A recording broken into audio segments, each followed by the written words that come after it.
ఇప్పుడే జీ5 app download చేయండి. చూడండి మీ ఫేవరెట్ టీవీ షోస్ ఎప్పుడైనా ఎక్కడైనా. ఆలోచిస్తున్నావేంటి విక్రాంత్? లేదమ్మా, మీరందరూ వదినకి పరీక్ష పెట్టారు కదా, ఇప్పుడు నేను కూడా ఒక టెస్ట్ పెడతాను. రేయ్ మళ్ళీ ఏంట్రా? సరదాకి బ్రో. ఎంటర్టైన్మెంట్ అనుకుందాం. విక్కీ తెలివిగా అడుగుతాడు కదా. అడగండి విక్రాంత్ బాబు. నేను చెప్పడం కాదు కానీ వదిన చెప్పాలి. తను కోలుకొని వచ్చింది ఏ హాస్పిటల్ నుండి అని.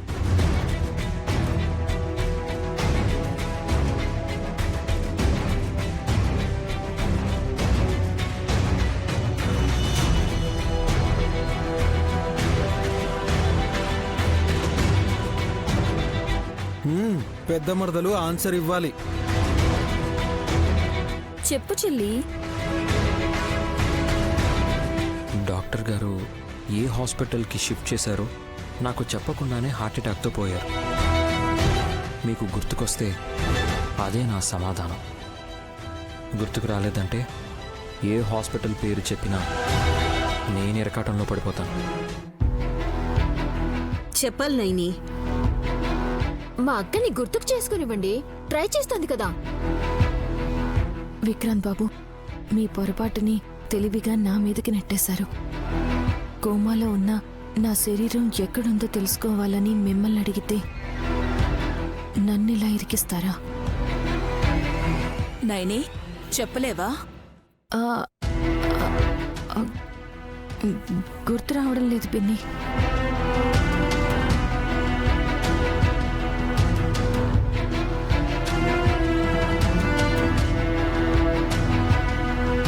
చచ్చాను.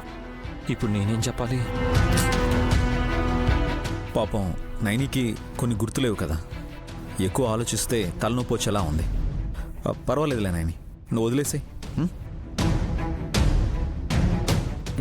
ఈ పరీక్షలో గెలవకపోయినా నిన్నేం త్రినేత్రి అనం, నైని అనే పిలుస్తాం. పిలవడం ఏంటి? నా చెల్లి నైనీనే కదా.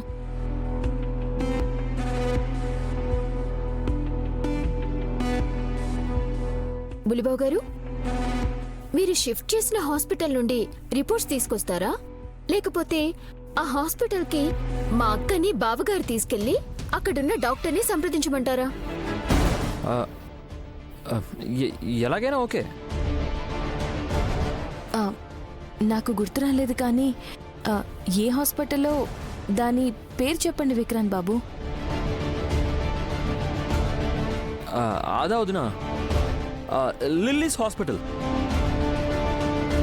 రేయ్ అది చిల్డ్రన్ హాస్పిటల్ కదరా. ఓ పిల్లలదా అది? రేయ్ నువ్వు షిఫ్ట్ చేయించావు, మమ్మల్ని అడుగుతావేంటయ్యా? పిల్లలది మాత్రమే కాదు, ఉమెన్ కేర్ కూడా ఉంది బ్రో. సారిక మేడం అక్కడే రిఫర్ చేశారు. సర్లే, వీలైతే రేపు రిపోర్ట్స్ తీసుకురా, లేదంటే నైని నేను వెళ్తాం. నేను తీసుకొచ్చాక మీరు వెళ్దురు బ్రో. లేదంటే ముందు పిన్ని సీమంతం అవ్వనివ్వండి. ఈ కార్యక్రమం పూర్తయితే మీరు ఫ్రీగా తిరగొచ్చు. ఓకే. అవును నైని. అలాగే పిన్ని. అదృష్టవంతురాలు దొరద పిన్ని లేటు వయసులో స్వీట్ ఫంక్షన్ చేసుకుంటోంది.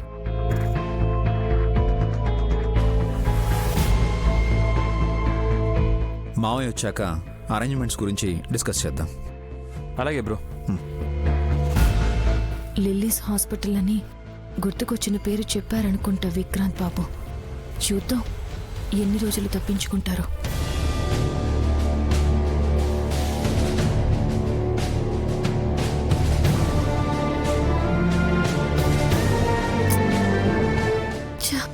టైం అయిపోతుంది.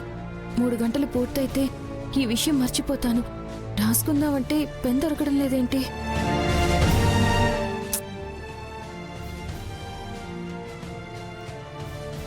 పెన్ను మాత్రం దొరకట్లేదు.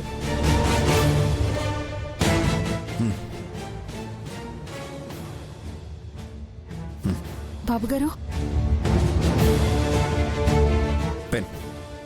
ఏం రాస్తావో రాయి నాయని, కానీ నీ మనసులో ఉన్నది రాయొద్దు, నా మనసులో ఉన్నది రాయి. అంటే 3 గంటలు పూర్తయితే ఎందుకు మర్చిపోతావో అది రాయి.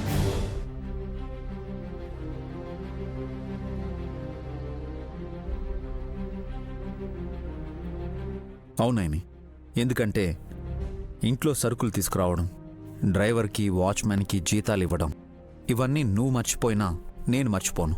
కానీ 3 గంటల తరువాత ఎందుకు మర్చిపోతావో, అసలు ఎందుకు ఈ 3 గంటలే నీకు గుర్తుంటాయో అది రాస్తే ఆ తర్వాత నువ్వు మర్చిపోయినా నేను అర్థం చేసుకుని నీ పనేంటో పూర్తి చేయడానికి అన్ని విధాలా సహకరిస్తాను.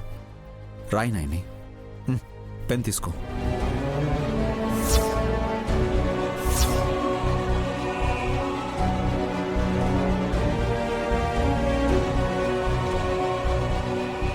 ఎందుకలా చూస్తున్నావు నాయని? డైరీలో రాయి. ఆ, ఏం రాయాలి? ఎందుకు రాయమంటున్నారు బాబుగారు? అదేంటి నాయని, 3 గంటలు పూర్తయితే ఏదో విషయం మర్చిపోతానని అన్నావు కదా. నేనెప్పుడన్నాను?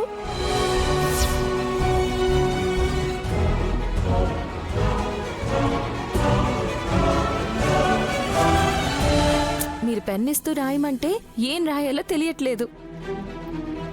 ఇదేంటి నాయని ఇలా మాట్లాడుతుంది? అంటే తను అన్నట్టు 3 గంటలు పూర్తయిపోయిందా? ఉమ్? ఏం మాట్లాడరేంటి బాబుగారు? ఆ, నీకు తోచిన కవితను, నీకొచ్చిన ముగ్గును ఏదో ఒకటి అందంగా రాస్తావని పెన్ను తీసుకోమన్నాను త్రినేత్రి. అలాగా? ఉమ్. అరే, మీరు నన్ను నయని అని పిలిచేవారు, ఇప్పుడు త్రినేత్రి అన్నారు తెలుసా? అవునా? అవును బాబుగారు. అందరూ అలా పిలుస్తుంటే నేను కూడా అలా అనేసానేమో. సరే, పెన్నివ్వండి, రాస్తాను.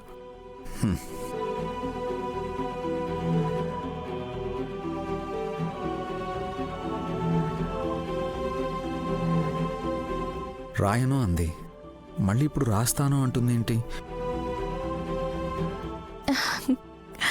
రాశాను. ఏం రాసావు? మీరు చూడండి.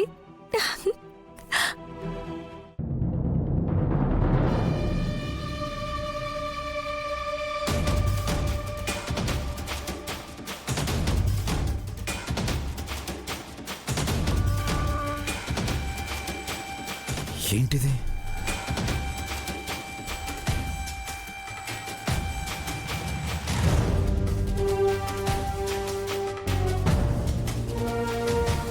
జీ5 యాప్ డౌన్లోడ్ చేసి అన్ని ఎపిసోడ్స్ పూర్తి ఉచితంగా చూడండి.